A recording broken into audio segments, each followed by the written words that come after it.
Olá, boa noite a todos. Boas-vindas a todas as pessoas que estão aqui presentes hoje com a gente, ansiosos para a gente poder ouvir a fala do professor doutor Pablo, né, Vinícius, sobre uma temática muito importante para o nosso dia a dia.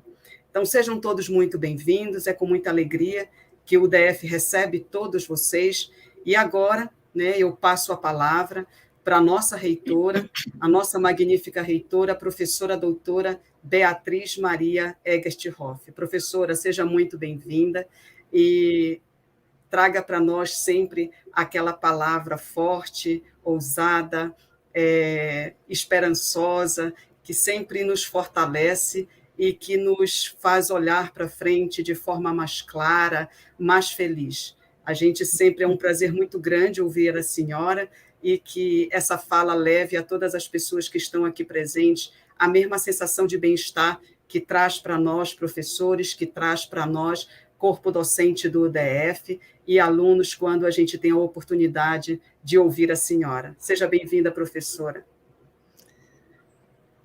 Muito obrigada, professora Anastácia. Uma boa noite a todos.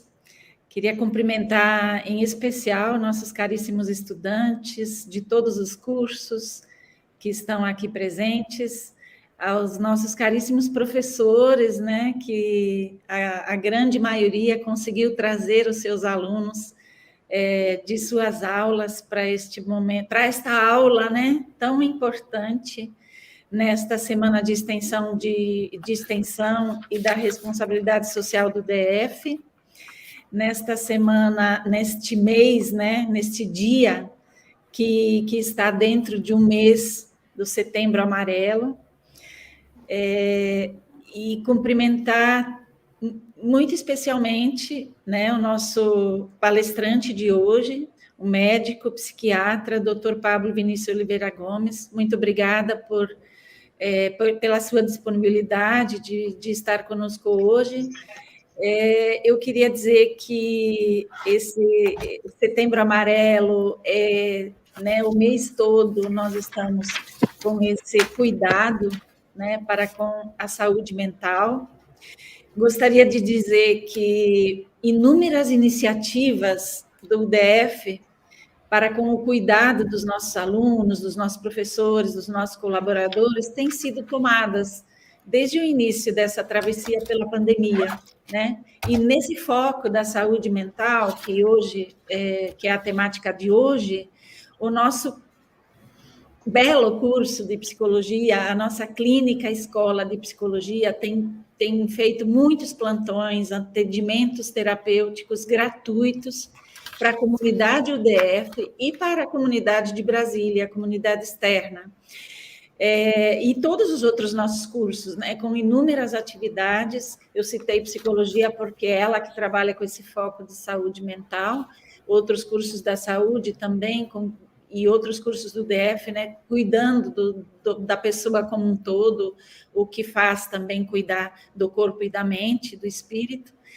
E nós quisemos, assim, trazer, há algum tempo, a gente estava pensando em trazer esse presente para vocês estudantes, para vocês professores, para nós todos do DF, que é um presente, é um cuidado, é um respeito, de trazer também uma palestra de um curso que nós ainda não temos no DF, que é a medicina. Então, trazer um médico para falar desse cuidado de saúde mental do ponto de vista da medicina. Por isso, o convite para um médico psiquiatra, além das inúmeras outras atividades que o curso de psicologia e os outros cursos estão fazendo nesse Setembro Amarelo. Porque todos nós sabemos, né, nós estamos há quase 2 anos em meio a uma travessia.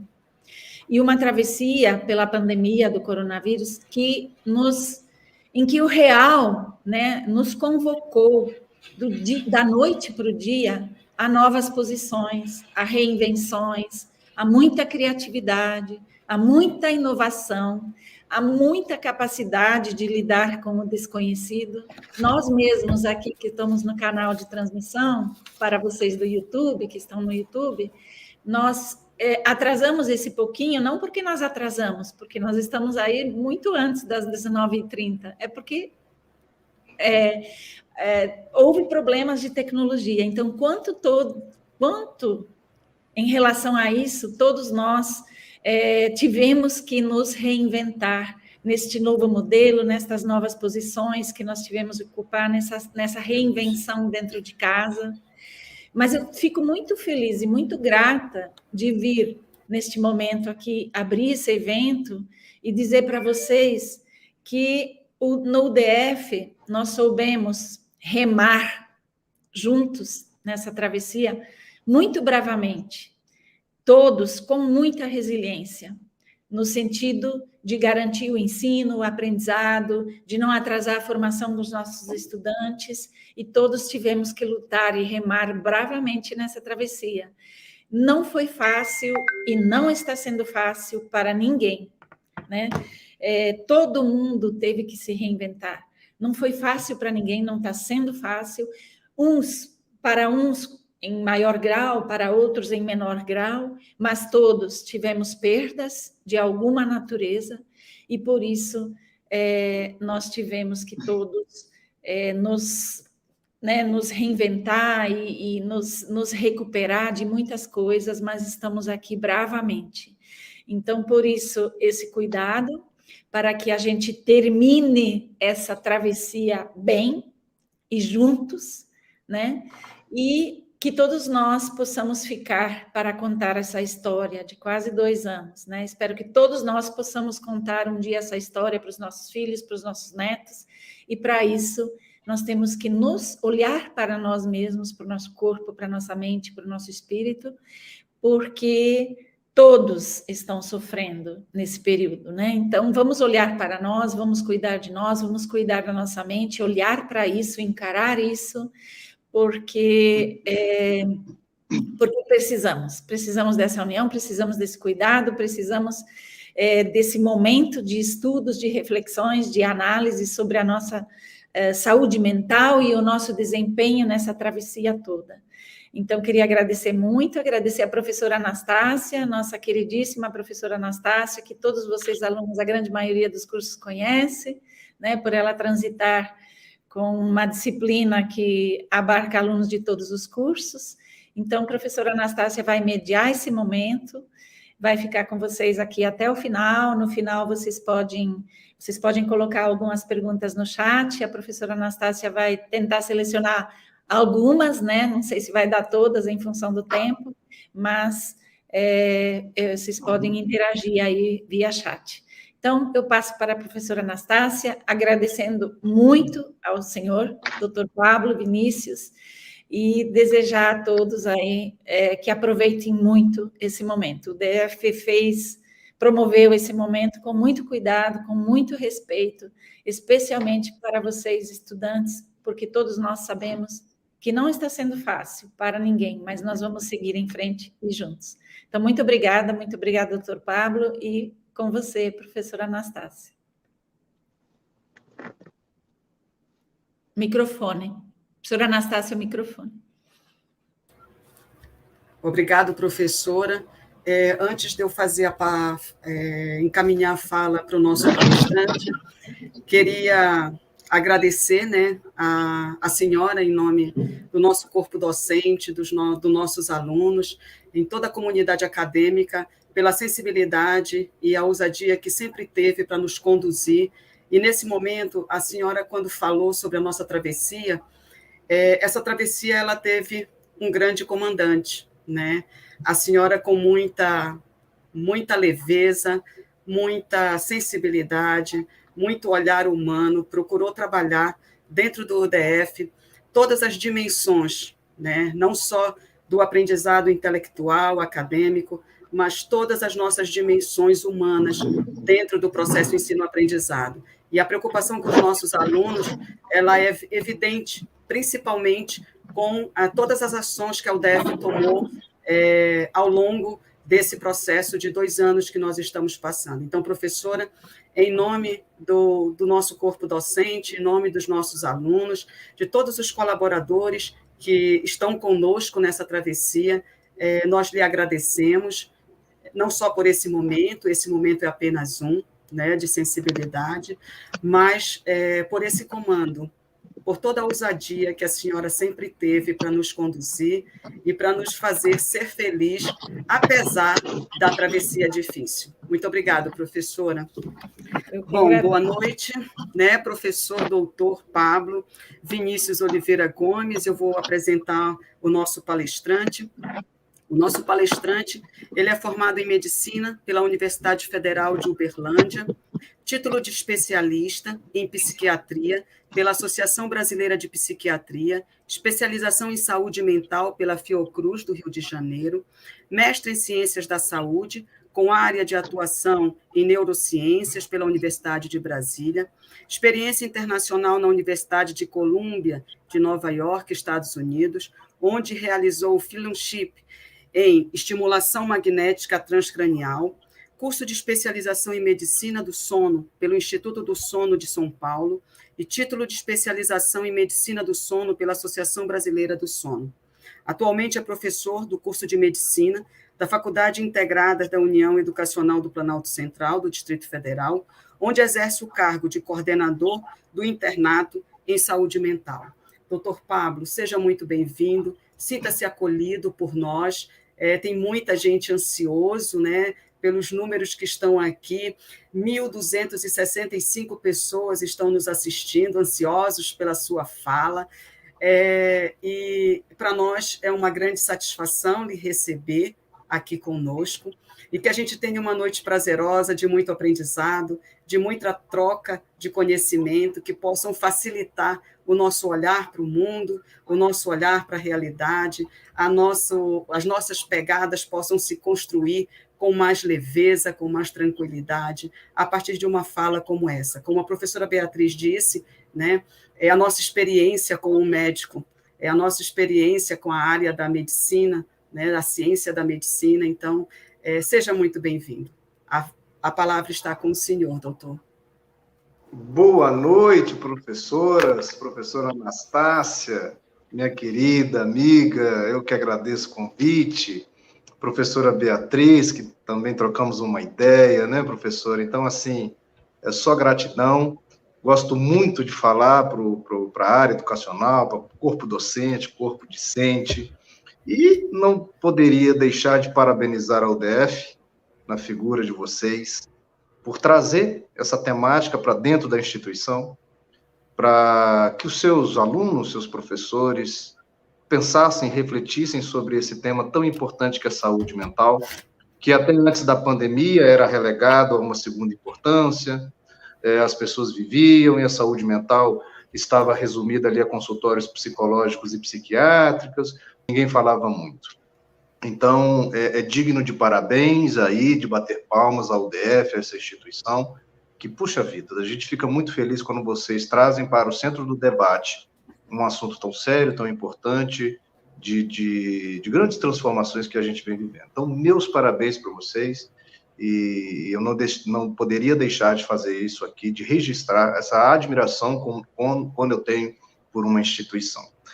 E hoje nós vamos falar de saúde mental e desempenho, e é uma temática tão legal para falar para estudantes, para professores, porque isso é o nosso dia a dia. E quando eu começo a falar de saúde mental, a primeira coisa que eu trabalho com vocês são aspectos conceituais. É importante a gente entender alguns paradigmas, é importante a gente entender alguns conceitos, para a gente falar do aspecto prático de saúde mental. Porque nada adianta a gente não saber o que é humor, a gente não saber o que é inteligência, a gente não saber o que é desempenho, a gente não saber onde a gente quer chegar. O que adianta você ter um desempenho maravilhoso em termos de saúde mental, e aí eu estou falando do seu humor, eu estou falando da sua atenção, da sua concentração, da sua memória, se você não sabe nem aonde quer chegar. Então, por isso é necessário trabalhar alguns conceitos básicos para a gente chegar onde a gente precisa chegar no conteúdo dessa palestra, tá? Então, a primeira coisa que eu quero trabalhar com vocês é o conceito exatamente de saúde mental. Esse conceito de saúde mental, ele é um conceito antigo, ele é um conceito que já está fadado e já está morto há muito tempo. Como assim, doutor? Porque, na verdade, esse conceito de saúde mental, ele nasce de uma época cartesiana de saúde física, onde os médicos entendiam o que era saúde física, era aquilo que estava descrito nos livros de anatomia, o coração estava lá, o pulmão estava lá, o rim estava lá, se sabia que havia uma matéria, um órgão físico que se palpava, que se dissecava, que o sangue saía desse átrio, ia para esse ventrículo, que ia para aquela artéria. Isso era saúde física. Aquilo que não tinha uma descrição anatômica e fisiológica, que não se sabia onde estava, do ponto de vista emocional, foi chamado de saúde mental. Saúde mental, então, era aquilo que a gente não sabia mais ou menos onde estava, a gente só sentia, a gente só pensava. Mas onde que está isso? Não sei. Saúde mental, mente, alma, essas discussões. Por séculos, a medicina funcionou com saúde física e saúde mental. Então, quando as pessoas falavam para você, olha, você precisa tirar o sal da dieta porque faz mal para o seu coração, para a sua pressão. Ninguém nunca falou para você que o açúcar faz mal para o seu humor. Porque nunca houve uma relação entre o físico, comida, açúcar, mente, energia. Não sei onde está. As coisas físicas eram determinadas pelo físico e as coisas mentais, energéticas, espirituais, com ferramentas mentais e espirituais. Tanto é que quem não sabe hoje, que quando uma pessoa tem depressão, ela ainda ouve, olha, isso é falta de Deus, você deve ter pecado. Pode até ser isso tudo. Eu não nego a espiritualidade. Mas será que é só isso?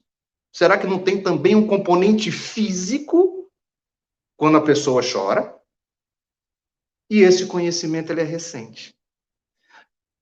Com o desenvolvimento e a evolução absurda da neurociência, a gente começou a entender que saúde mental é físico.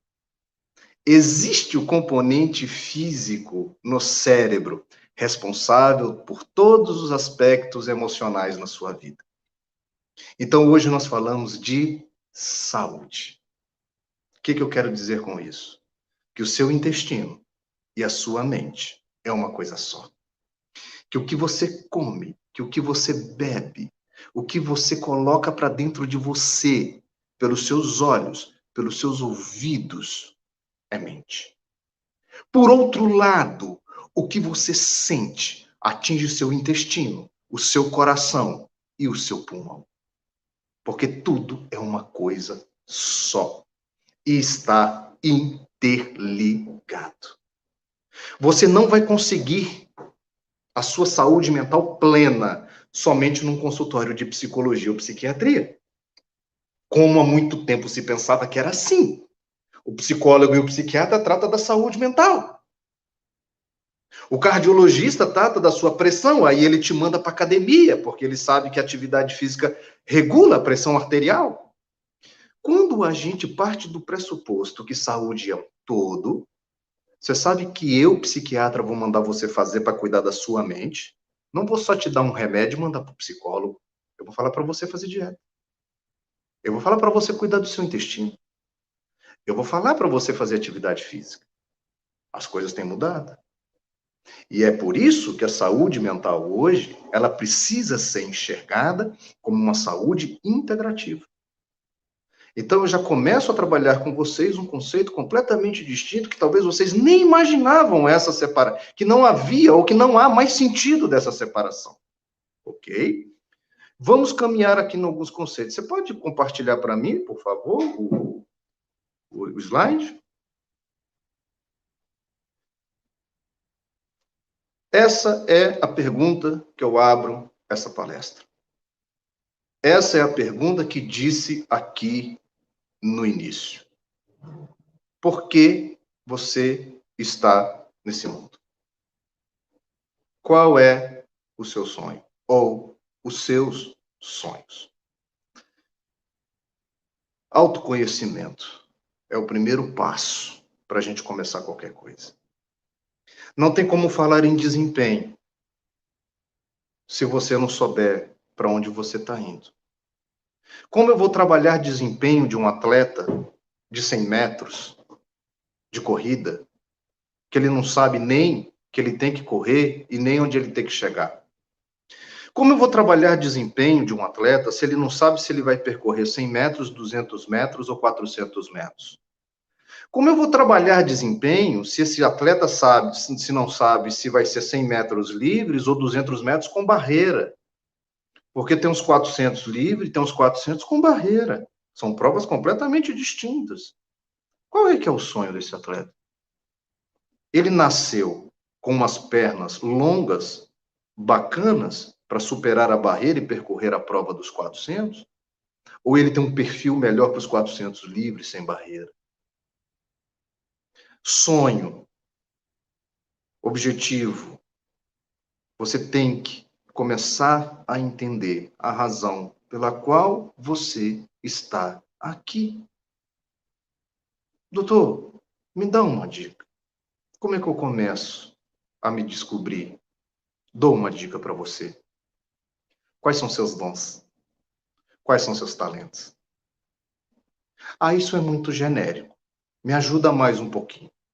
O que você faz fácil?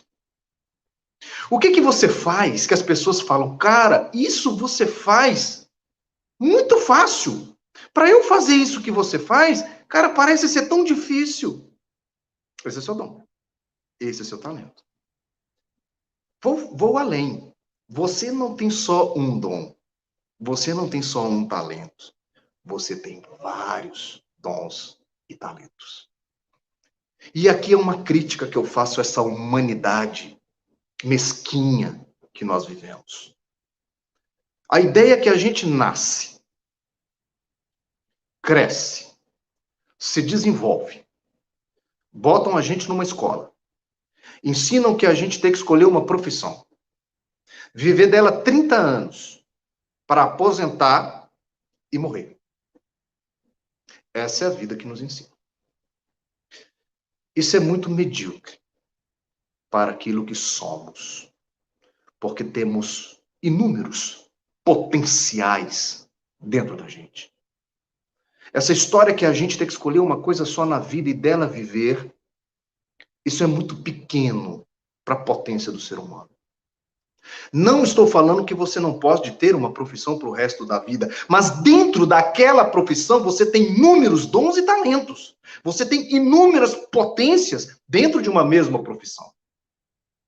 Não estou falando aqui para a gente ser instável e a cada 5, 10 anos querer mudar de coisa. Não. Eu estou falando que somos dotados de inúmeros dons e talentos que dentro da mesma profissão eu posso ser múltiplo e multiplamente realizado. Minha profissão de médico é assim. Eu consulto, faço consulta no consultório, sou como médico ali. Eu dou aula, eu sou professor, onde me realizo muito, dando aula para os meus alunos. Sou palestrante, estou aqui com vocês. Sou escritor de livro.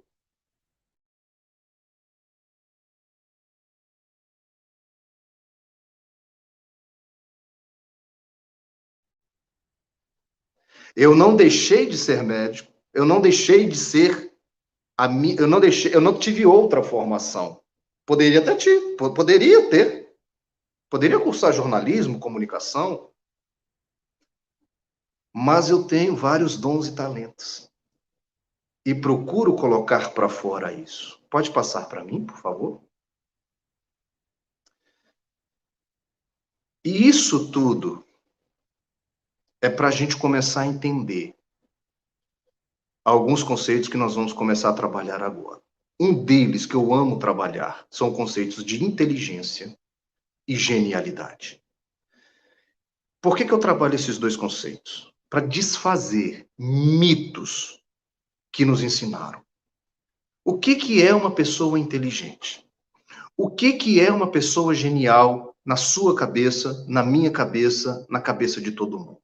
Ah, doutor, inteligente é uma pessoa que faz contas de matemática muito rápido. Teve um programa agora no Luciano Huck, quando ele tinha um sábado lá, o programa do sábado dele, que era assim, não sei o que de gênios, encontro de gênios, era alguma coisa assim, que ele reunia crianças, né, superdotadas, e que dava vários desafios. Decorar um baralho inteiro de carta, fazer contas de matemática super difícil, uma série de testes cognitivos. E aquele programa era chamado, agora eu não lembro especificamente, alguma coisa de gênio. Isso é um absurdo, porque isso começa a convencer as pessoas que genialidade é só isso, que inteligência é só isso. Não é. Todos somos dotados de inteligência e genialidade. Inteligência nada mais é do que a sua capacidade, quando a gente vai na etimologia da palavra, que eu amo etimologia, porque aqui nasceu o conceito. E esse conceito se desvirtuou com o tempo. Inteligência, quando a gente vai na etimologia da palavra, significa ler a partir de dentro. Nada mais é do que a sua capacidade de discernimento. Nada mais é do que a sua capacidade de fazer escolhas. Concorda comigo que no processo de fazer uma escolha, você vai levar em consideração um monte de coisa? E esse monte de coisa é que vai compor o que a gente chama de inteligência, que nada mais é a sua capacidade de leitura por dentro.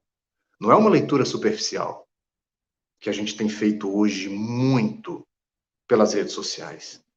A gente julga muito fácil. A gente emite opinião muito fácil. A gente faz uma leitura superficial e já emite uma opinião. O inteligente, não. Porque o inteligente e a inteligência faz com que a pessoa, para emitir uma opinião e uma escolha, ele precisa ler por dentro. É só isso que é inteligência. Não é você fazer uma conta de matemática super difícil. Tem nada a ver. É uma propriedade da inteligência. Também é para o matemático. Todo mundo é matemático? Não. Todo mundo vai ser físico? Não. Todo mundo vai ser engenheiro? Não. Pode passar, por favor? Essa é uma das estátuas que eu mais gosto, do Rodin, o pensador. E ele simboliza isso. Alguém, o pensador, fazendo as suas reflexões, lendo por dentro alguma coisa. Pode passar, por favor. Um gênio, genialidade. Uma das origens da palavra significa força natural produtiva. Sabe o que isso significa, gente? Que há uma força dentro de você que é natural só a você. E que quando você faz essa força natural ser produtiva, você está sendo um gênio. Genialidade é quando você pega essa força natural, portanto, ela não é forçada, ela é nata. Por isso é que eu falo de aptidões, de talentos, de dons. E quando você trabalha esse dom, esse talento, essa força natural, quando você aperfeiçoa isso, quando você se esforça para que isso seja cada vez melhor, ela se torna produtiva. Então, gênio é porque pegou a força natural dele e fez aquilo ser produtivo. Eu tinha um professor na medicina que ele falava assim para a gente: o lugar mais rico do universo ele falava assim, o lugar mais rico em descobertas científicas, vacinas, tudo que o mundo poderia imaginar está no cemitério.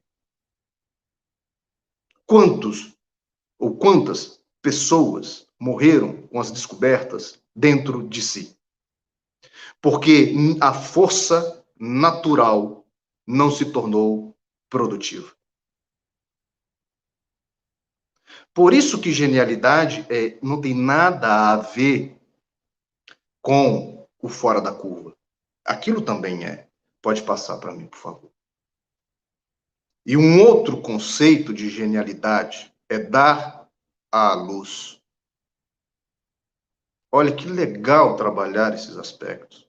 Quando você pega o que você tem de força natural, de talento, e dá à luz, coloca para fora, é gênio. Qual é a sua força natural? Quais são seus dons? Quais são seus talentos? Por que eu gosto de trabalhar esses conceitos? Porque a gente tem muito ou muita baixa autoestima. Porque nos ensinaram que gênio é aquele que faz alguma coisa sobrenatural. E aí eu me acho burro, eu me acho incompetente, eu me acho desinteressante. Eu acho que eu não tenho nada para acrescentar neste planeta.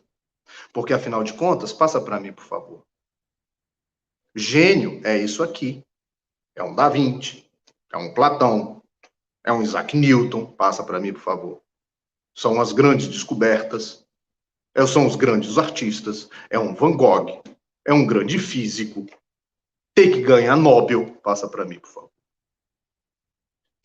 Um líder religioso que mudou o planeta. Um líder militar que conquistou o mundo. E aí nos ensinam que gênios são esses caras, essas mulheres. E quando eu olho isso e vejo a minha vida, que sou um simples mortal e moro aqui em Brasília, num apartamentozinho aqui, tenho a minha vidinha aqui, eu sou um nada. Por isso é que eu trabalho esse conceito com vocês. Eu sou muita coisa. Porque eu posso mudar a vida de uma pessoa. Com a minha força natural, se eu der à luz. Esses dias, eu passando na rua, uma pessoa bateu no meu ombro. Falou, doutor Pablo? Eu falei, sim, sou eu. Ai, que prazer te conhecer. Eu falei, ai, que joia. O que eu posso lhe ajudar? Aí ela falou assim, eu li o seu livro, Com Estarja Preta, e reconheci o senhor aqui porque eu vi o senhor na televisão e vi o senhor aqui. Eu falei, e aí, gostou? Aí ela falou assim, doutor Pablo, deixa eu falar uma coisa. Eu tinha decidido em acabar com a minha vida. Já não tinha mais esperança em nada, eu já tinha decidido. E um dia, praticamente os últimos que seriam da minha vida, eu estava assistindo um programa e de repente eu vi sua entrevista. E eu vi o senhor falando do livro. E eu falei assim, eu vou dar a última chance para mim. Deixa eu ver o que esse cara está falando nisso daí. E ela leu meu livro. E aí ela falou assim, hoje, eu estou tão bem, eu estou tão melhor, que aquele livro fez com que eu iniciasse um tratamento da minha condição. Eu queria te agradecer, porque o que o senhor colocou naquele livro salvou a minha vida. Não ganhei Nobel de Literatura, não sou o maior escritor do país nem do mundo, sou um simples psiquiatra que escreveu um livro e está publicado. Mas aquele livro salvou, pelo que eu conheço, a vida de uma pessoa. Isso é genialidade. Isso é genialidade. Eu coloquei a minha força natural para fora e ela foi produtiva. Ela produziu resultado. Essas pessoas que eu coloquei aqui são todos gênios. Porque todos esses colocaram a força natural deles à disposição do planeta e se tornaram produtivos. Cada um no seu segmento. Se você pegasse Van Gogh e quisesse transformar ele num pregador religioso, não ia dar certo. Se você pegasse Platão e quisesse transformar ele num pintor, não ia dar muito certo. E aí, por isso é que eu começo a palestra, onde é que a gente quer chegar. Quem é você? Qual é seu sonho? O que você tem? Você precisa canalizar isso. Pode passar, por favor. Então, gente, genialidade não tem nada a ver com aptidões extraordinárias. Genialidade não é isso. Genialidade não é isso aqui, ó. Passa para mim, por favor. QI. Não é. Pode até ser que o QI componha a inteligência, como um dos componentes. Mas ele não é só o QI da pessoa. E olha que coisa que interessante. Abre para mim, por favor. Existe uma sociedade, eu não sei se vocês estão conseguindo ler, Sociedade Internacional, que eles se denominam, formada por membros de alta inteligência. Isso aqui está na internet. E ela é real, e ela existe. Abre para mim, por favor. E para eles, o conceito de gênio, e eles têm um conceito de gênio, que chama isso aqui, ó. É quando o teste de QI é superior a 98% da população já avaliada, em média, mais de 130 pontos. Alguém com inteligência excepcional? Para essa sociedade, o gênio são pessoas que têm um QI acima de 130. Só que QI mede apenas inteligência cognitiva. Inteligência é só isso. Inteligência é ver por dentro. Inteligência é capacidade de discernimento. Inteligência é saber fazer boas escolhas. Genialidade é colocar para fora o que você tem de melhor. Tem nada a ver com isso aqui. Isso aqui pode ser um componente, claro que é bem-vindo, óbvio. Eu não estou negando o QI, eu não estou negando a importância do QI. O que eu estou falando é que nós não podemos resumir a inteligência apenas no QI. E trago provas para vocês. Abre aí para mim, por favor. Olha esse rapaz. Vamos ver a história dele. Abre para mim. É o grande Sir William James. Considerada a pessoa mais inteligente de todos os tempos. Pelo menos segundo os testes de QI, estimado em 250 pontos. 2,5 vezes maior que a média da população. Aos 18 meses de idade, William já sabia ler. Aos 2, aprendeu sozinho latim, e aos 3, grego. Aos 11, ganhou uma vaga na Universidade de Harvard, só em Harvard. Formou-se aos 16 anos e se tornou o professor mais novo da instituição, falava 40 línguas. Ele se dizia traumatizado pelo passado como criança prodígio e decidiu renegar tudo o que lembrasse aquilo. Pediu demissão e passou o resto da vida pulando entre empregos braçais, que não exploravam sua inteligência descomunal. Trabalhou operando máquinas e como chapeiro numa lanchonete. Recusava-se a pensar em matemática ou a resolver equações de cabeça. Morreu aos 46 anos, virgem de hemorragia cerebral. Isso aqui é um relato que eu peguei da internet e eu não fiz questão de mudar nada. Eu botei até o virgem ali, que é o que estava na descrição da autobiografia dele. Este homem é considerado o homem mais inteligente do mundo? Será? Ele usava essa inteligência para a qualidade emocional de vida dele. Podemos dizer que esse homem foi feliz? Podemos dizer que esse homem utilizou a força natural produtiva? Podemos dizer que ele mudou alguma coisa nesse mundo para alguma pessoa? Ele sofria tanto que a força natural dele, que era isso aqui, ele negou, pelo imenso sofrimento que ele tinha. Este é o cara que tem o maior QI que já foi descrito. Está aqui uma prova que o QI não significa o todo. Ele é importante, se ele estiver relacionado à sua força natural produtiva. Ok? Pode passar para mim, por favor? Pode passar. Isso aqui é um outro relato. Pode passar. Isso aqui é um outro caso de QI também. Adoro resumir as coisas. Eu tenho um poder de síntese muito grande. Eu consigo ler um livro e resumir ele numa frase. E eu vou resumir genialidade para vocês numa frase. Passa para mim, por favor. É isso aqui. O potencial aplicado ao objetivo definido. Isso é genialidade. Quando você tem um objetivo definido e aplica o seu potencial para alcançá-lo. Pergunta: qual é o seu objetivo definido? É passar numa prova de direito constitucional? Claro que é. Então, na verdade, objetivos definidos, o ideal é que você trabalhe com objetivos de curto, médio e longo prazo. Sonhos de curto, médio e longo prazo. O seu sonho hoje é acordar e realizar as metas do hoje.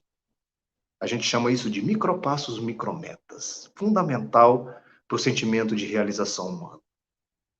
Porque aqui eu posso correr em outro risco. Você só sonhar muito grande e aquilo ser tão distante do seu presente que te gera procrastinação, que te gera desânimo, porque está tão longe. E aí é tanta coisa que você tem que fazer para chegar lá que você fala, ai, hoje não. Passou um dia, passou um mês, 10 anos. Nada aconteceu na sua vida.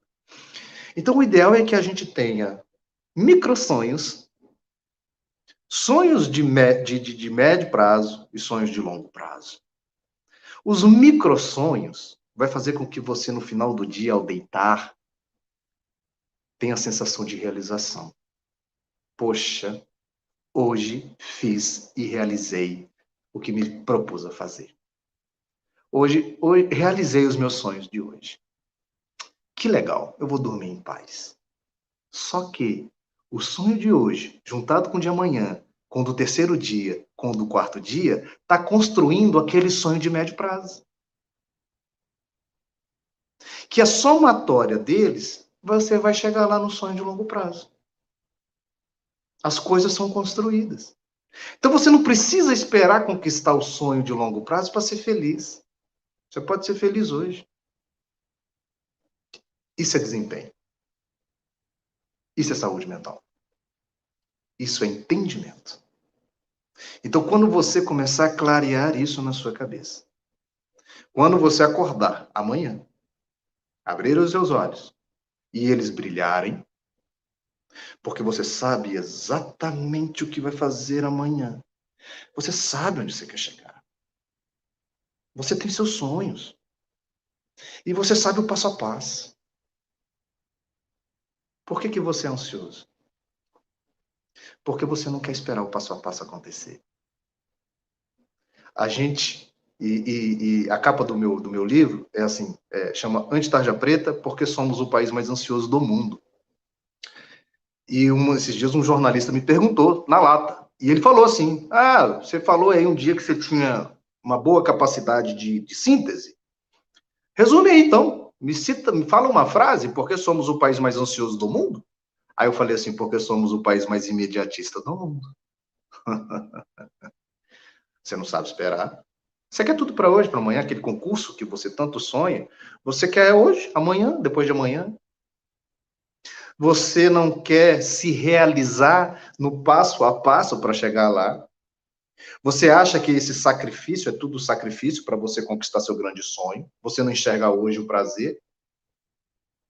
E aí você cai num grande paradigma que é todo sacrifício vale a pena para você alcançar sua felicidade futura.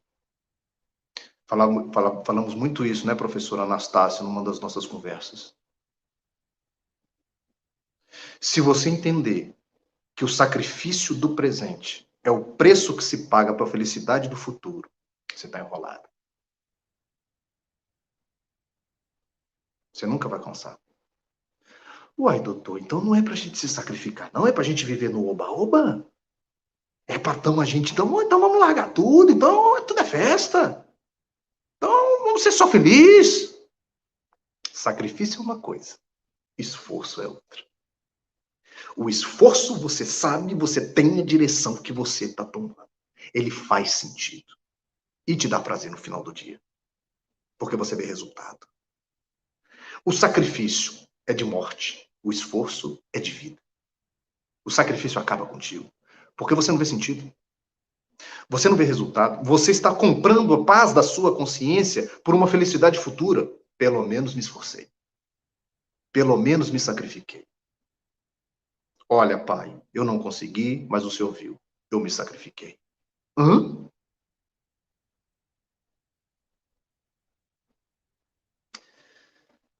Os estudos mostram, quem é da psicologia aqui, da psicologia positiva, que é o contrário.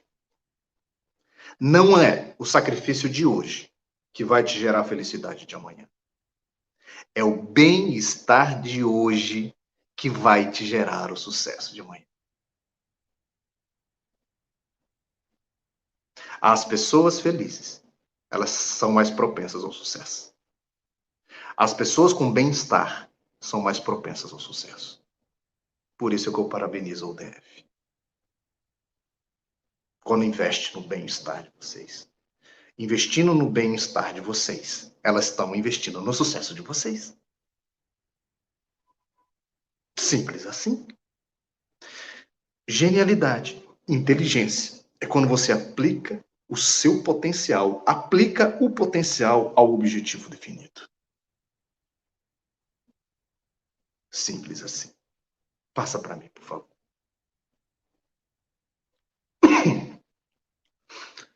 Alguns estudos mostram que quando se pesquisa os grandes gênios, os grandes nomes da história, alguns traços em comum: versatilidade, motivação, eram pessoas criativas, pessoas com autocontrole, são pessoas disciplinadas. Só que existem alguns traços... Desculpa. Deixa eu beber uma água aqui. Só que existem alguns traços que chamam mais atenção ainda, que os grandes todos têm. Grande não é você ser um Einstein. Grande é você estar onde você tem que estar, fazendo a diferença para a qual você veio fazer nesse mundo. Isso é ser grande. Pode ser um lavador de carro. Se ele nasceu. A questão aqui é a diferença social, como é que fala? A desigualdade social. Porque eu conheci bairro na Inglaterra que o cortador de grama mora do lado da casa do médico. Porque a sociedade entende que aquele cara nasceu para cortar grama. Ninguém faz como ele. E a sociedade valoriza ele. Não é que todo mundo tem que ser médico, não é todo mundo tem que ser engenheiro, não é todo mundo tem que ser advogado. Isso é um grande engano. Uma mentira que conta pra gente. Por causa da valorização, por causa dessa diferença social, dessa injustiça social. Aí você quer ser alguma coisa. Aí sabe o que você faz? Você nasceu para tocar piano. Mas aí você quer ser alguém, porque a sociedade só valoriza alguns grupos, aí você vai buscar reconhecimento. Aí você vai se lascar, porque você vai ser infeliz, porque você nasceu para ser pianista. Só que a sociedade não valoriza o pianista. Aí você vai lá, vou fazer tal curso, porque lá eu vou ser reconhecido. Você não vai ser grande. Por que você não vai ser grande? Eu vou te falar por quê. Passa para mim, por favor. Porque você não vai ter motivação. Você não vai ter concentração. E a chave de ouro, todos são persistentes. Você só persiste em algo que brilha os teus olhos. O ser humano só consegue persistir em algo que o motive grandemente. Se você está desistindo de algo, é porque não é por ali. A persistência é algo intrínseca dos grandes. Todos persistiram. Esse dia eu estava dando uma palestra. Eram CEOs de grandes empresas. Fizeram um evento em Vitória. Eu fui lá palestrar para eles. CEO do Boticário, CEO da Arames, da Startas, umas empresas aí. E ali e a gente ficou 2, 3 dias ali com eles. E na troca de ideias eu pude perceber que nessa crise que passou da pandemia, eles mostraram todas essas características aqui. E mais algumas. Controle emocional. Só que todos são extremamente motivados e concentrados no que fazem. O Boticário, cujo CEO é o Serjão, ano passado cresceu 15% o faturamento em ano de crise. Quando a professora Anastácia falou da professora Beatriz, que muito mais do que uma professora e alguém preocupada com questões didáticas, se mostrou uma líder num momento difícil. São pessoas assim, que têm essas características. Pode passar, por favor. Nós vamos entender um pouquinho essas características.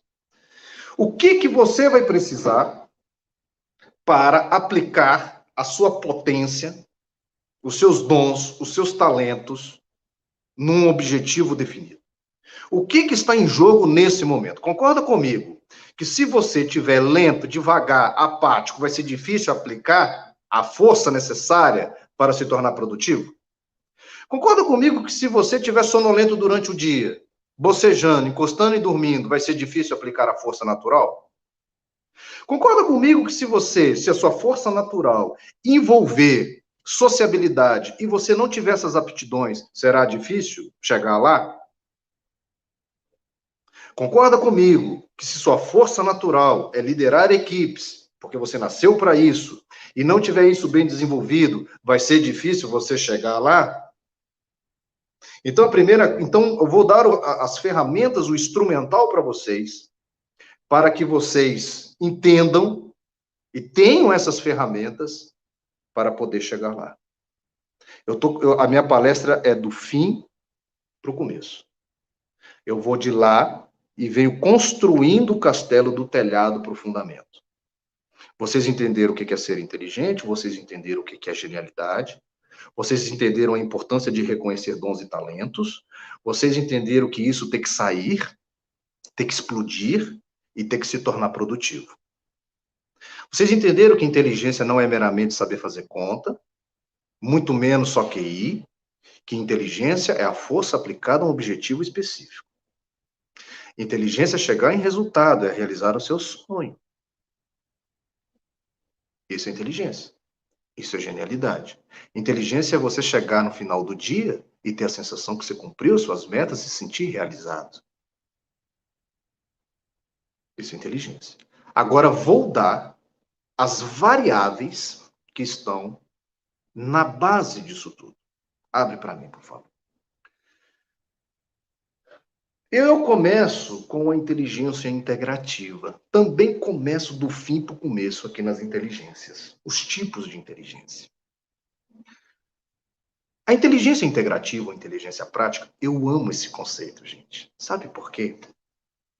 Porque você não precisa saber tudo.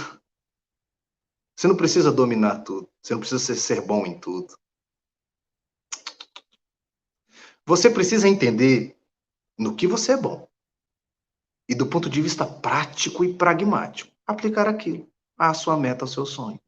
Isso é o que a gente chama de inteligência integrativa e inteligência prática. É uma inteligência que vira resultado, é uma inteligência que faz você alcançar o que você quer. Porque você primeiro reconhece as suas facilidades e você vai adequar as suas questões da prática às suas facilidades. Cara, eu não tenho facilidade, por exemplo, em matemática.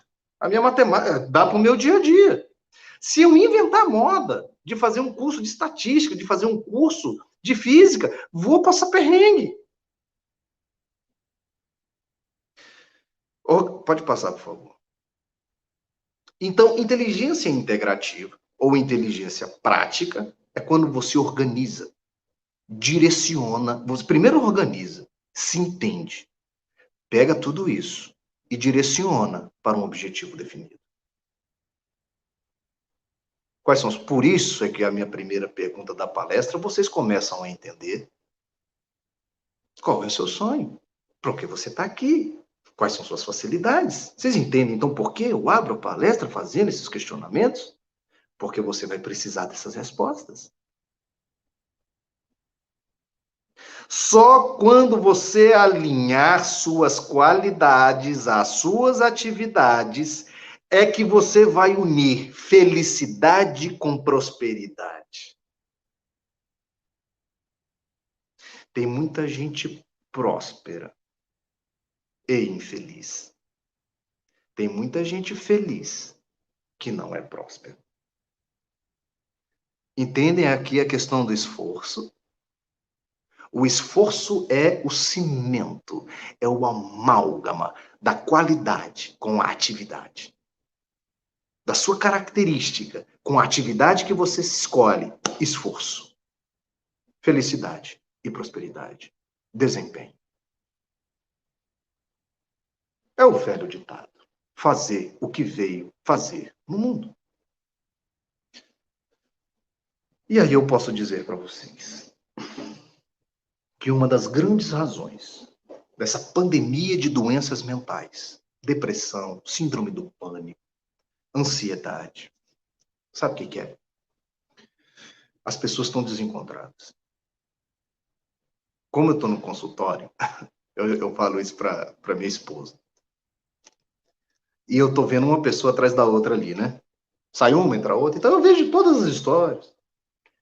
E a vontade que eu tenho, aí tem uma que reclama do marido. Tem marido que reclama da mulher. E eles vão reclamando ali, do trabalho, disso, daquilo.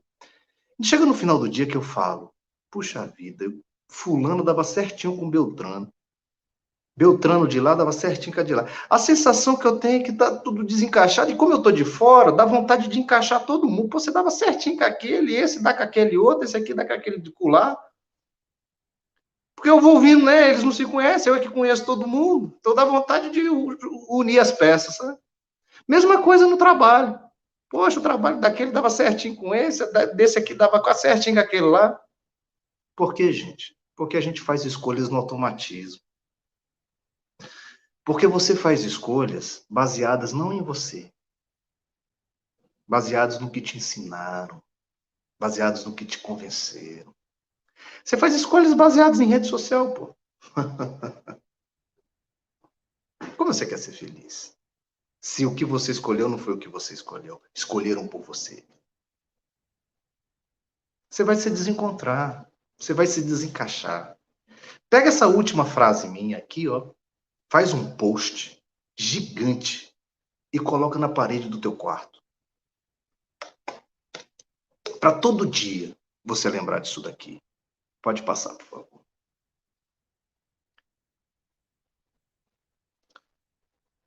Volta lá, por favor. Volta lá, por favor. Passa. Não, para frente. Não, não, é aquele lá mesmo. Pode botar. O anterior. O anterior. Esse. Um outro aspecto que nós vamos precisar é a inteligência emocional. Muito. O pessoal da psicologia aí também, que veio com Goleman, né? A inteligência emocional, muito estudada também. Inclusive é uma crítica minha, porque quando surge o conceito de inteligência emocional, ela veio querendo eliminar o conceito de QI, do coeficiente de inteligência, falando que também a inteligência emocional era o todo. Também não é assim. Tudo compõe a capacidade de ler por dentro. Não é também só ter inteligência emocional e o coeficiente de inteligência não valer de nada. O que adianta você ter inteligência emocional, mas você não consegue articular dois pensamentos? Se a sua capacidade de atenção é mínima. Se você não memoriza nada, o que você vai fazer com a sua inteligência emocional? Veja a construção do conhecimento. A inteligência emocional, ela passa pelo autoconhecimento. Ela passa por 3 aspectos. Autoconhecimento, pode passar. Autorresponsabilidade, pode passar. E autocontrole. Os inteligentes emocionais, eles sabem os seus pontos fortes e fracos. Ele sabe o calcanhar de Aquiles dele. Ele não vai se expor ali. Não vai, gente. E ele vai tentar melhorar. Quando ele chegar num processo terapêutico, doutor, doutora, eu marquei esta consulta, porque eu queria trabalhar esse ponto meu, essa minha irritabilidade. E eu consegui um cargo na empresa que eu vou precisar demais desse terceiro aspecto aqui, ó, autocontrole. Eu vou gerenciar uma equipe de 22 pessoas. E esse é meu ponto fraco, doutor. Sou muito irritado, sou muito impaciente, sou pavio curto. Ele sabe que é. Ninguém contou para ele. E ele vai tentar melhorar esse aspecto da vida dele. Ele mostrou as 3 características com essa atitude. Autoconhecimento. Autorresponsabilidade. Ele sabia que só cabia a ele mudar. Que o defeito não era do outro. Olha, eu sou intolerante porque você também, hein? Não ajuda. Olha, eu fui agressivo aqui Porque, puxa vida, né? Como não ser agressivo com você desse jeito aí? Então, as pessoas que não têm inteligência emocional, elas vivem o mundo com o sentido de dentro para fora. O problema está no fora, o problema não está em mim. O problema está em você. Esses são os imaturos. O problema está na circunstância. As pessoas maduras, não é que o problema sou eu ou está comigo. Também não é para você se culpar de tudo. As pessoas maduras não fazem isso. As pessoas maduras falam, qual é a minha parcela nisso aqui? Onde errei? Onde posso melhorar? Devo pedir perdão? Me perdoe. Estou certo? Estou certo. Está nas minhas mãos. Isso é autorresponsabilidade. Tudo, em última instância, está nas suas mãos. Não terceirize para ninguém aquilo que só cabe a você. Autorresponsabilidade. E o autocontrole nem se fala. A capacidade que você tem de gerir os seus instintos. Inteligência emocional. Os 3 aspectos. Pode passar, por favor? A inteligência cognitiva. Essa inteligência cognitiva forma o QI. Raciocínio, inibição, que é inibir os estímulos que estão à volta. Pessoas que têm TDAH, por exemplo, têm deficiência nessa capacidade. Elas não conseguem inibir vários estímulos do ambiente e presta atenção em tudo. Quem presta atenção em tudo não presta atenção em nada. Essa aqui é a deficiência do TDAH. Tanto é que a inibição são funções que andam com a atenção. Memória, concentração, pode abrir? Energia. A palavrinha-chave da inteligência cognitiva. Gente, hoje vivemos uma pandemia de queixas de falta de energia. Doutor, me sinto cansado. Doutor, me sinto fadigado. Estou sem energia. O senhor tem um remédio aí para melhorar o meu ânimo? O senhor tem alguma coisinha aí para eu acordar e dar um pump? Dar um tuf? Tal. Dá aí alguma coisa aí, doutor? Engraçado quando as pessoas me procuram para isso. Porque quando as pessoas me procuram e abre a queixa assim, ó, doutor, marquei essa consulta porque é o seguinte, eu tô precisando de um negócio aí para melhorar a minha energia, meu ânimo, sabe? Por isso que eu marquei.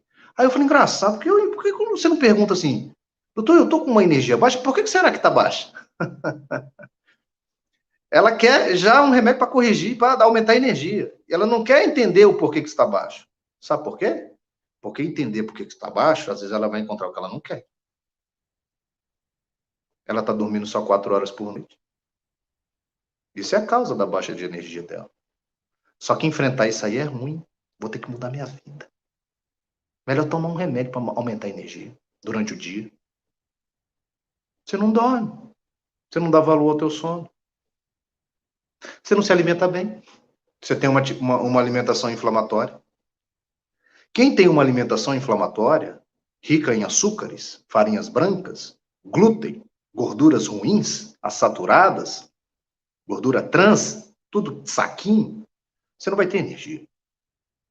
Pela sua alimentação. Não tem nada a ver com mente. Não tem nada a ver com cérebro. Não tem nada a ver com psiquiatria. Você vai estar desanimada, cansada, fadigada. Aí você marca uma consulta com o médico, procurando um remédio para melhorar a energia. Por quê? O que é mais fácil? Tomar remédio? Ou fazer uma dieta? Por isso que os consultórios estão cheios. Abarrotados de gente. Porque lá está mais fácil. Lá o efeito é mais imediato. Você lembra que eu falei que somos a sociedade mais imediatista do mundo? Porque para você ter o efeito de uma mudança dietética, é esforço e lento. Para você ter o efeito calmante de um remédio, é na hora que você toma. Por isso que você vai lá, por isso que as pessoas vão lá. É o caminho mais fácil e do prazer imediato. Só que isso não é sustentável. Isso não é sustentável. Isso não vai produzir saúde. Isso vai produzir uma ilusão. Energia é a moeda da inteligência. E como é que vem essa energia? Do estilo de vida que você tem. Pode passar, por favor. Está aqui. Está aqui. Estilo de vida. É a base da inteligência cognitiva. É a base do aprendizado. É a base da memorização. É a base de você passar numa prova. É a base de você falar assim, eu aprendi esse conteúdo. Caramba, professor. Faz 6 meses que o senhor deu essa aula e eu estudei. Até hoje eu lembro dessa sua aula. Minha cabeça é ótima. Você pode falar isso hoje? Que sua cabeça é ótima? Acredito que não. Muito poucas pessoas aqui. Por que sua cabeça não é ótima? Por causa disso aqui. Você está muito ansioso. Você se alimenta mal. Você não faz atividade física. Você ainda não entendeu a importância da yoga, da meditação. Você não dá valor no sono. Como é que você aprende? Saúde mental e desempenho. Quando é que vocês imaginariam que um psiquiatra, para falar de saúde mental, ia falar do doce que você come? Puta. Hã? Vocês iam falar, vocês acharam que eu ia falar de resiliência, aspectos psicológicos, mentais, filosofar. Estou falando de dia a dia. Então, agora vocês entendam que eu comecei a construir o castelo do telhado para a base.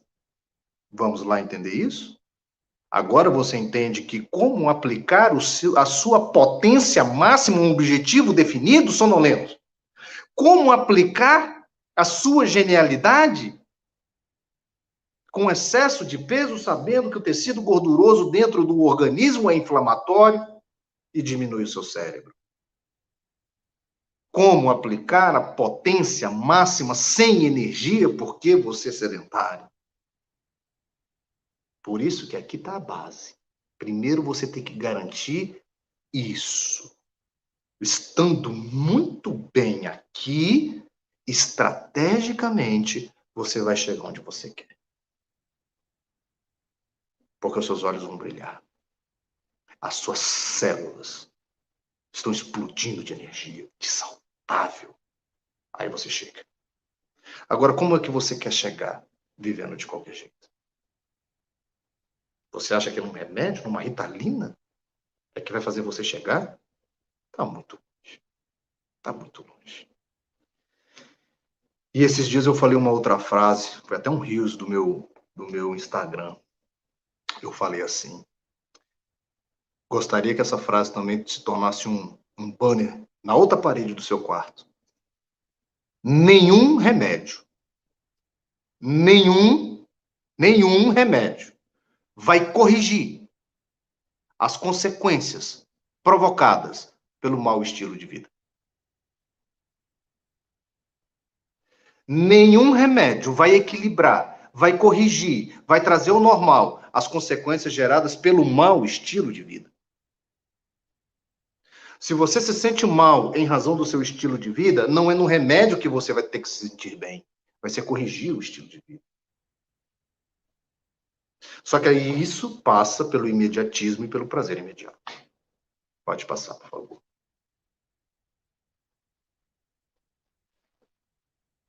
Pode passar, por favor. Pronto. Para vocês entenderem o que eu estou dizendo.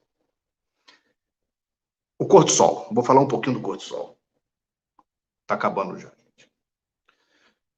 O cortisol ele é um hormônio do estresse, fundamental para que a gente viva. Só que ele tem que obedecer um padrão durante o dia e a noite. Esse cortisol é alto durante o dia, porque durante o dia a gente está em plena atividade. Quando a gente dorme, esse cortisol vai lá embaixo. Você não precisa de cortisol para dormir.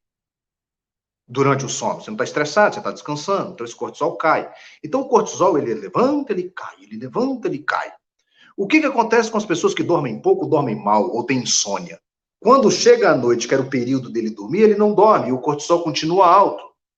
Esse cortisol alto, 24 horas, é inflamatório. Ele agride os seus neurônios. E eu te mostro em exame. Esta figura de cima, verdinha, é um cérebro normal, de um rato. Olha o tanto de neurônio que esse rato tem. Um montão. Esse cérebro de baixo, submeteram esse rato a um regime de cortisol elevado dia e noite. Olha o que aconteceu. Cadê os neurônios desse ratinho? Na figura da direita, a mesma coisa, só que um corte anatômico aqui. Em cima, um neurônio normal, cheio de conexão neuronal, e embaixo, um neurônio submetido a cortisol 24 horas. É emburrecedor, gente. Essa pessoa de baixo, que tem esse cérebro aqui embaixo, está lenta, está devagar, está com atenção, concentração e memória comprometidos. E aí ela vai no médico se queixando disso, achando que a resposta está num remédio, gente. Pode até ter uma doença que precise. Não é psicofobia. Em nenhum momento nego a existência da doença mental e a necessidade de tratar. A minha crítica e esse meu ensino é para que as pessoas entendam o que é uma coisa, o que é outra. Qual que é a ferramenta de cá, qual que é a ferramenta de lá. A doença mental é algo sério, físico, cerebral, neurológica, precisa ser diagnosticada e tratada com medicamento, sim. O que eu falo é a causa. O que está causando? A cura está aí. A cura está aqui. Então, eu posso até dar um remédio para melhorar o desempenho mental de um cérebro assim que está aqui embaixo. Só que é um tiro de curta distância. Com 30 dias, ele fala, doutor, estou ótimo, esse remédio foi ótimo, mas eu não gerei um neurônio novo para ele. Eu estou extraindo do pouco que ele tem. Vocês acham que isso vai quanto tempo? Com 2 meses, ele fala, doutor, o remédio perdeu o efeito, porque extraiu o que tinha. Aí o que o médico faz? Aumenta a dose. E, na verdade, eu tinha que estimular esse paciente a criar novos neurônios.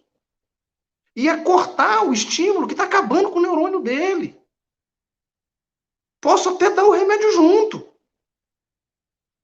Porque os tratamentos têm que ser combinados. Amigo, você precisa de um medicamento, você está muito mal, toma. Mas, porém, vamos fazer isso? Vamos fazer isso? Vamos fazer isso?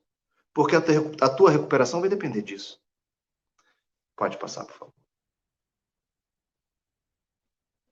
Só para vocês terem uma ideia da gravidade do que eu estou falando. Adoro esse estudo. Pode passar, abrir tudo aí. Pode ir. Pode ir. Pode ir. Vai. Volta. Isso. Gente, olha como é sério. Os estudos mostram que a obesidade ela tem um impacto diretamente no cérebro. E esse estudo é fantástico. Eu achei que eu tinha colocado a fonte aqui. Quem quiser, eu dou a fonte. Até no meu livro também tem a fonte. Mas quem quiser pode me mandar um direct que eu mando a fonte. O IMC, quem tem um IMC acima de 30, IMC significa peso dividido por altura ao quadrado, tem uma idade cerebral de 16 anos mais velho e tem uma redução de tecido cerebral de 8%, gente. Ah, não, mas eu não tenho esse IMC, não. Eu só estou um pouquinho gordinho, doutor. Não, você não está fora, não. O IMC de 25 a 30 tem 4% de redução de volume cerebral. Isso aqui é ciência, gente. Isso aqui não é achismo meu, não. E não tem nada a ver com gordofobia, viu? Não tem nada a ver com negócio não, de empoderamento. Acho que as pessoas têm que ser o que querem ser e não tem nada a ver com questão estética. Não. Estou falando de saúde. Estou falando de dado científico. Agora vocês entendem que não tem saúde mental e física? Agora o que vocês entendem que sua saúde mental começa no seu intestino? Agora vocês começam a entender que o seu humor começa no prato que está na sua frente. É uma coisa só. Pode passar, por favor? Para quem for e quem precisar das habilidades sociais para atingir o seu objetivo definido, vai precisar da inteligência social, que são algumas características. Abre aí, por favor, tudo. A cooperação, a empatia e a tolerância. Lembra que eu falei daquele lá, aquele rapazinho, um amigo nosso, que foi promovido, que ia liderar uma equipe de 22 pessoas e procurou o terapeuta porque ele precisa de inteligência social e ele não tinha tolerância? É um dos aspectos muito importantes. Pode passar, por favor? Então, aqui para resumir, Pode abrir lá o último coisinho.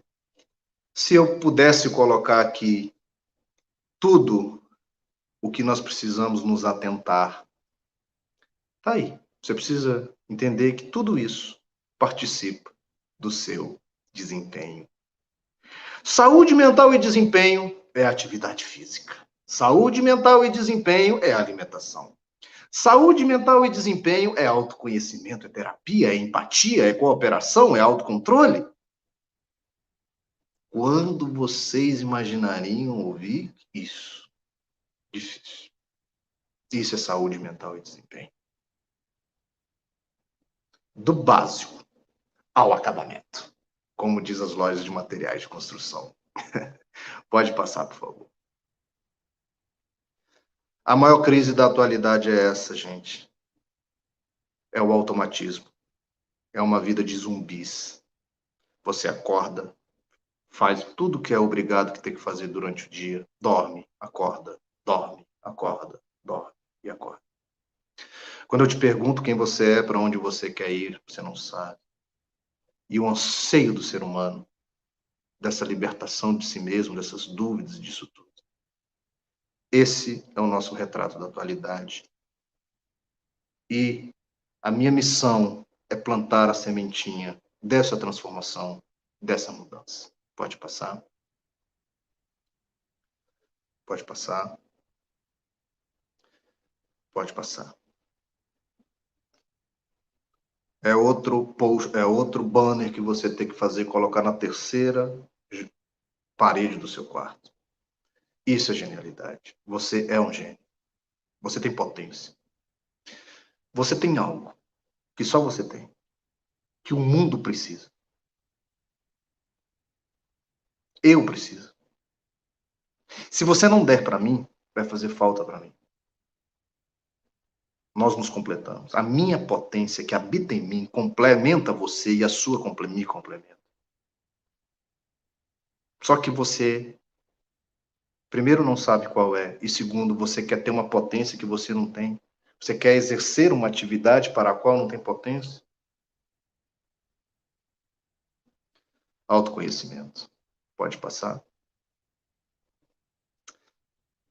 Faça dos seus sonhos um objetivo. Diário. Diário. Diário. Você vai chegar lá. Pode passar. Esses são os meus 2 livros.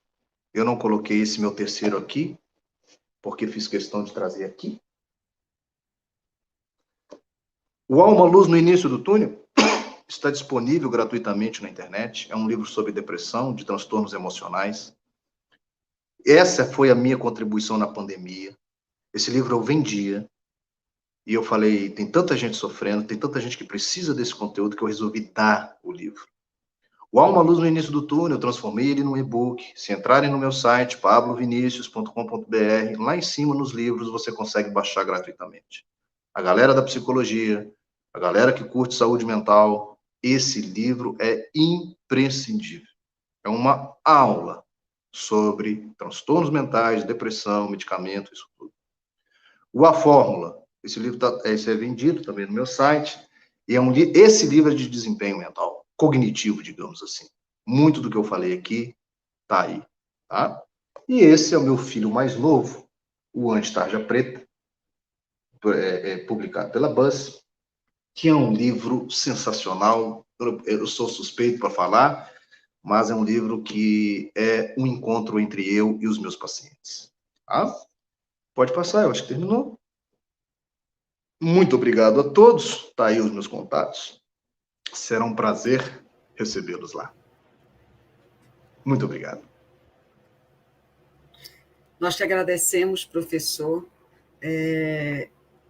A gente fica muito feliz, os comentários, né, sobre a fala, sobre o que foi trabalhado, então, muito obrigado. Nós é que lhe agradecemos por essa clareza e trouxe para a gente temáticas tão importantes com uma forma tão simples. Eu costumo sempre dizer para a nossa reitora que é uma característica dela ser extremamente sofisticada a partir de uma simplicidade, né? Acredito que o senhor hoje foi extremamente sofisticado a partir de falas simples, né, que trouxeram para nós uma realidade muito próxima, vivida por todos nós, né? Tudo que o senhor falou não se afasta de nenhum de nós. Com certeza, nós conseguimos visualizar tudo isso no nosso dia a dia, no nosso cotidiano. Então, muito obrigada. Queria agradecer também a presença das pessoas, e nós temos aqui algumas perguntas que foram selecionadas, não tem como a gente levar todas, né? Mas eu gostaria de colocar algumas para o senhor. A Josiane Costa coloca para nós assim: doutor Pablo, quando fazemos algo que não gostamos ou forçamos para provocar um desempenho, o que isso pode gerar em nós? E aí eu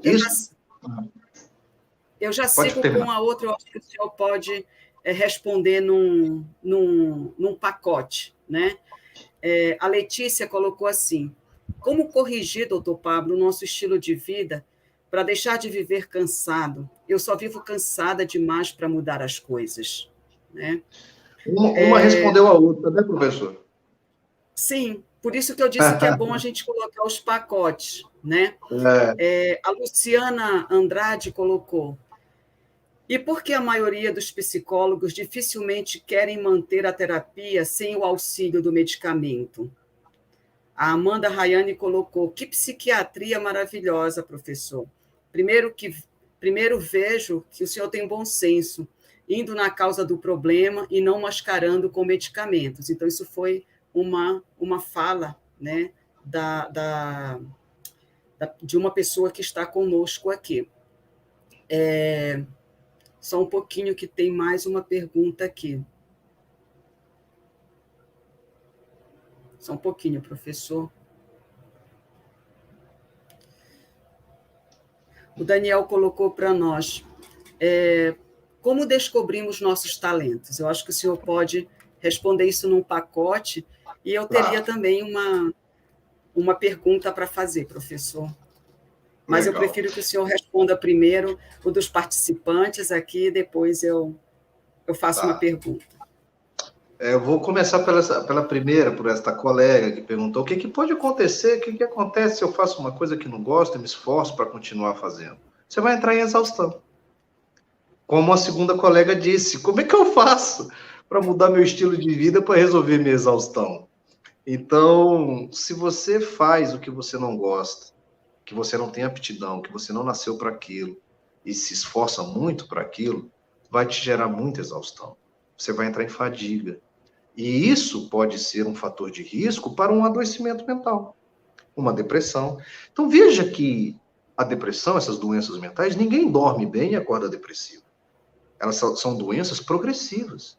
Você começa com uma insatisfação, vai aguentando, vai se esforçando, vai entrando numa fadiga, num cansaço, frustração, exaustão, seu cérebro pifa, você entra numa depressão, você desenvolve um transtorno de pânico, você começa a ter insônia.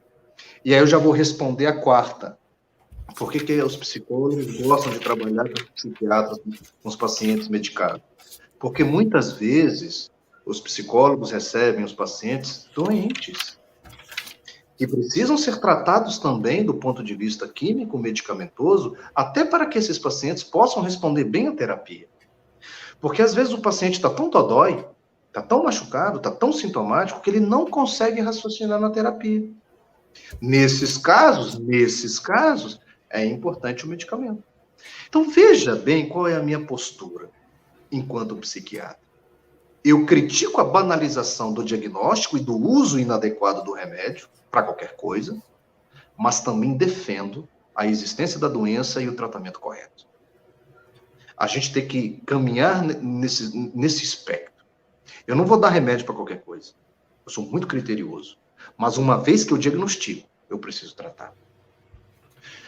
Para a segunda pergunta, como fazer para romper esse estilo de vida e começar a ter mais energia? Meu anjo, micrometa, micropasso. Você vai conseguir assim. Nesse meu livro, O Anti-Tarja Preta, o primeiro capítulo é sobre isso. Ali eu explico esse fenômeno que tanto faz você procrastinar.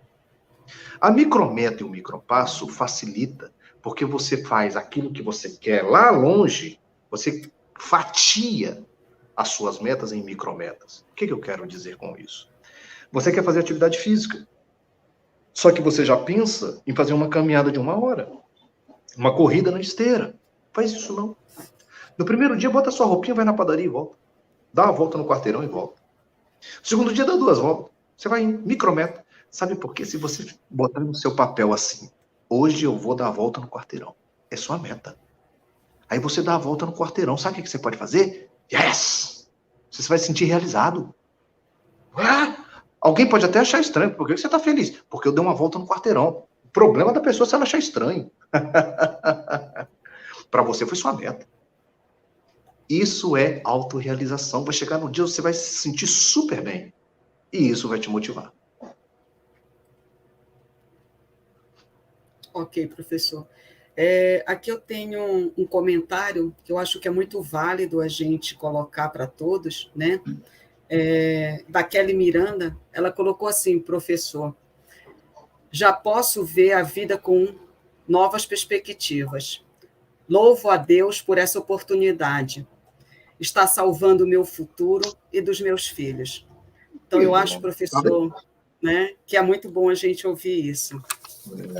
Já valeu a pena, né, Sim, aí eu lembro, né, professor, que no seu livro o senhor coloca, eu não sei se eu vou conseguir repetir bem, mas eu lembro que o senhor fala que os pais, eles são peritos em construir caminhos ideais para a vida dos filhos deles, né?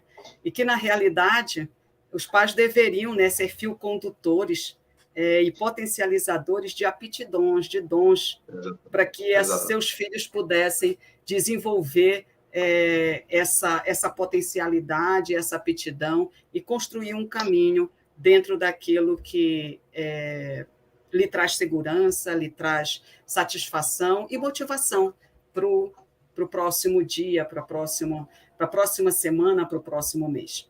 Eu tenho uma pergunta, professor. Ela não é bem dentro do desempenho, mas aproveitando a sua presença, eu acho que como a gente convive em sala de aula com os alunos, eu tenho muitos alunos, e queria inclusive agradecer a presença dos meus alunos aqui, estou muito feliz de vê-los aqui. A gente convive no dia a dia e a gente, nesse cotidiano, tem algumas coisas que nos incomodam, né? E eu queria aproveitar a sua presença e poder levar para eles uma resposta dessa natureza, de uma pessoa que conhece a mente humana como o senhor, né? Então, a pergunta seria essa: a sociedade atual, ela parece se apresentar esvaziada de sentido e anestesiada da realidade. O senhor acredita que a pandemia, ela desenhou os contornos para que possamos restituir, a partir de uma realidade bem catastrófica, que é essa que nós estamos vivendo, a consciência sobre o real humano? Porque a gente vive anestesiado. Acho que o ser humano está, né, dentro de uma realidade bem anestesiada. Então, só acredita que a pandemia, porque veio de forma extremamente catastrófica, né, nos tirar dessa anestesia, desse coma que a gente estava vivendo. O que você acha, professor? Eu acho que ela tem esse potencial. Eu costumo responder que se tem alguma coisa boa dessa pandemia, se a gente pode extrair alguma coisa boa dessa pandemia, uma das coisas é essa: um chacoalhar na sociedade, um repensar, um refletir, um trazer à tona esse debate que estamos tendo aqui. Acho que antes da pandemia isso aqui não iria acontecer. Ou se acontecesse, não nessa profundidade. Olha o que a pandemia já nos trouxe. Aí, amigo, você que faz essa reflexão, concordo plenamente, há esse potencial. Por que eu falo há esse potencial? Porque 3 coisas podem acontecer depois da pandemia. E isso que ele falou, uma transformação de princípios, de valores individuais, que vai repercutir na sociedade. Esse é um caminho que eu quero acreditar, que a senhora quer acreditar e que ele quer acreditar. Pode ser que volte o que era antes, igualzinho. Ou pode ser que seja até pior. Então, esses são os 3 cenários que nós temos pós-pandemia. trabalho, creio e me esforço para que seja o primeiro cenário, um cenário transformador. Professor, só para fechar, eu tenho mais uma, tá? Tá. Relacionada também ao cotidiano dos meus alunos, ao cotidiano da sala de aula, e a essa realidade que a gente vive, que são os meios de comunicação, as redes sociais, né? E essa, digamos assim, essa imediatez, né? Que inclusive o senhor colocou na palestra, na sua fala, a gente fica trabalhando com um futuro sem vivenciar o presente. Isso é uma realidade muito constante e leva em quadros de ansiedade, né? Porque eu vivo um futuro, mas não estou vivenciando um presente. Então, a pergunta seria, né, a informação gerada pelas redes sociais nos deixa incapazes de pensarmos analiticamente. E isso parece gerar cada vez mais uma diminuição em relação à solidariedade e à empatia. Entretanto, nós acreditamos que, por meio das tecnologias, nós diminuímos a distância entre as pessoas. O senhor acredita que essa visão enganosa pode ser resultado de uma comunicação que se processa sem pausa e sem interrupção? E que a gente, né, ao receber ela, a gente não tem esse processamento, a mente não faz esse processamento? E a gente não consegue enxergar o outro, porque a gente vive dentro de um imediatismo muito nosso, muito narcisista, né? Muito egoísta, extremamente acentuado a partir disso? Olha, foi perfeita a sua colocação, porque do ponto de vista da neurociência, o cérebro ele precisa de pausas para se recompor. A gente tem uma quantidade de neurotransmissores que é utilizado para aquela atividade que a gente está fazendo. Então, você está na rede social, vendo alguma coisa, você está consumindo neurotransmissores. Aquilo vai se esgotar. Teoricamente, naquele momento, era para você parar, para que se recomposse isso. E você, de novo, voltasse à sua atividade ali na frente. Por isso que o ideal é a gente ter sempre atividades pausadas, para a gente sempre fazer uma recuperação cerebral disso. Essa atividade contínua das redes sociais que nos impõe, porque o tempo inteiro eu estou ali, está gerando um cérebro adoecido, um cérebro fatigado. Inclusive, tem um filósofo, o coreano, que dá aula na Universidade da Alemanha. Esqueci o nome dele, professor. Você podia me lembrar? Você lembra? Byung-Chul Han. Isso. Byung-Chul Han. Sociedade do Cansaço. Sociedade do Cansaço. Quem não leu esse livro precisa ler. Por quê? É um livro que retrata isso que nós estamos falando aqui. A sociedade do cansaço é uma sociedade hiperestimulada, é uma sociedade intoxicada. É uma sociedade infotoxicada. Intoxicada pelo excesso de informação. Intoxicada pela informação contínua. Não há mais pausa, não há mais momentos que você não esteja inserido naquilo. Já dou uma dica que eu faço na minha vida. Eu tenho horários de entrar na minha rede social e de ver o WhatsApp. Eu determino quando é que eu vou ver, não quando ele vai me ver. Não é ele que me escolhe, sou eu que escolho. Isso me ajuda muito a ter as minhas pausas e a pensar em outras coisas. Porque senão meu processo criativo é abortado. Como é que eu vou escrever um livro se eu estiver olhando rede social todo dia? Cadê minhas ideias? Cadê meu parágrafo? Cadê meu capítulo? Cadê meu personagem? Você precisa disso. A senhora tem toda a razão. Obrigado, professor.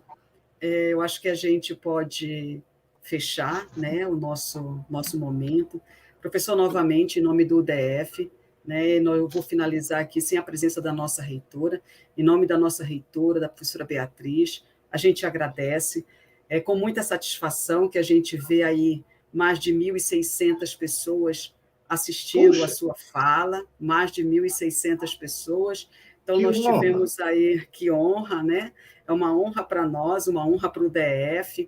E, novamente, né, ao agradecer o senhor, imediatamente a gente também agradece a nossa reitora. Como eu disse no começo, nós somos muito abençoados, porque nós temos uma liderança, né, uma liderança que nasceu com essa liderança e desenvolveu essa potencialidade desde os 18 anos, quando começou a liderança educacional, né? Então, que bom, professor, que ela se descobriu, que bom que ela trouxe para nós o benefício do convívio com ela e que faz com que nossas pegadas profissionais, nosso dia a dia de trabalho, seja um dia a dia leve, um dia a dia alegre, que nosso clima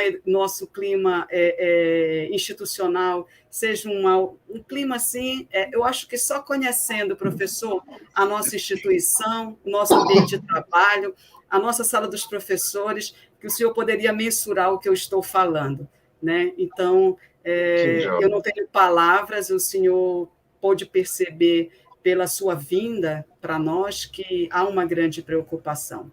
E a gente tem um gestor com a sensibilidade, a visão de humanidade que a nossa gestora tem, que a nossa reitora tem, isso para nós é realmente um presente, né? Um ganho.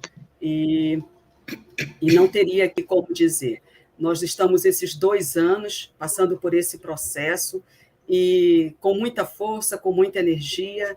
Às vezes precisamos, inclusive, nos encontrar com ela para poder tirar um pouco dessa energia para nós, porque é pelo olhar, né? É pela fala, é pelo sentimento. Eu acho que é muito importante. Eu aprendi uma coisa, doutor Pablo, na minha vida, que a gente nunca deve se furtar, né, a mostrar às pessoas o valor delas, né?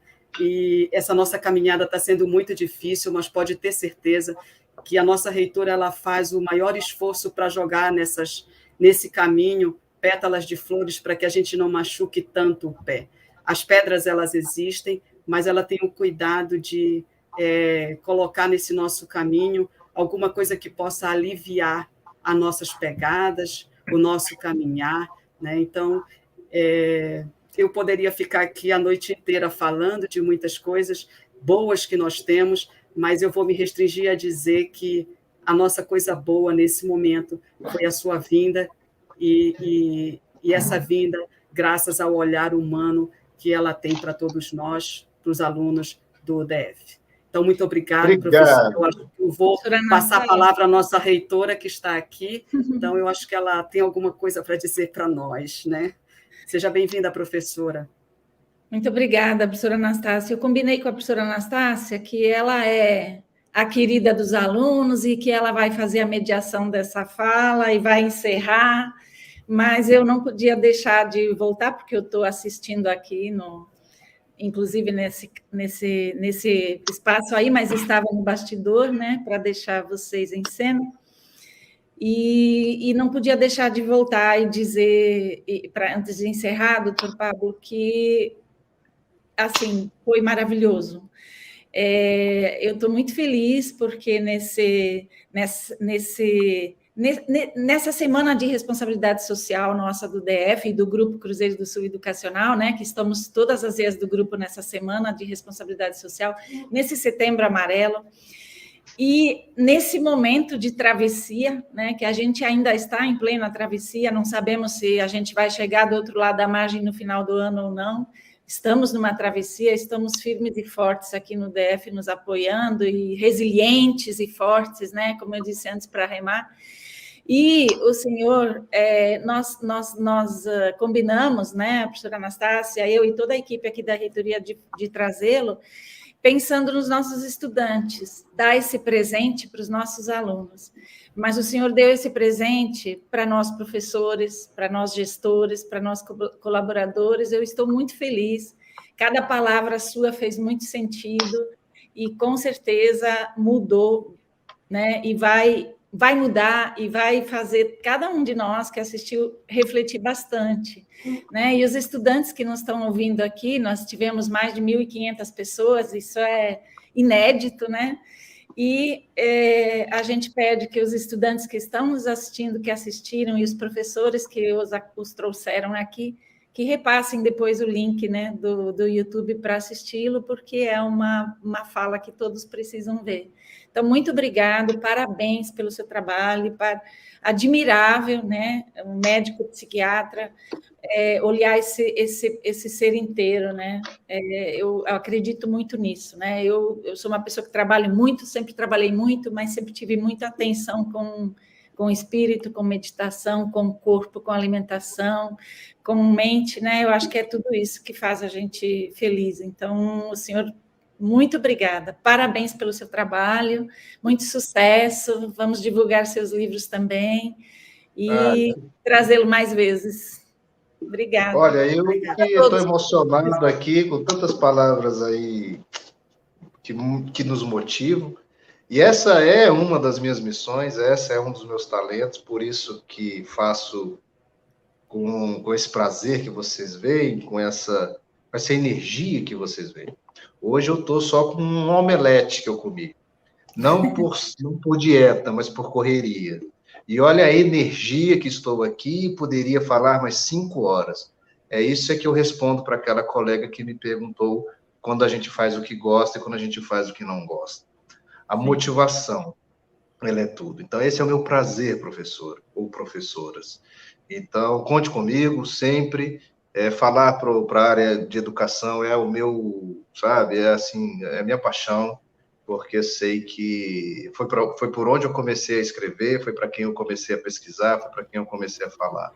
Então, muito obrigado pelo convite, foi um prazer enorme estar com 1.500 pessoas aqui, um beijo no coração de todo mundo, e sensacional. Então, vamos repetir quantas vezes vocês quiserem. Muito obrigada. Essa paixão sua a gente vê na sua fala, no seu semblante, no seu jeito de colocar as coisas. Eu sempre digo, aqui no DF a gente trabalha com profissionalismo e paixão. Isso. Tudo tem que ter um quê de paixão, né? Senão... faz toda a diferença. Muito obrigada. Tá bom? Um beijão para vocês, viu? Obrigada, professores, estudantes, obrigada Até mais. Pela presença. Obrigada. Beijo.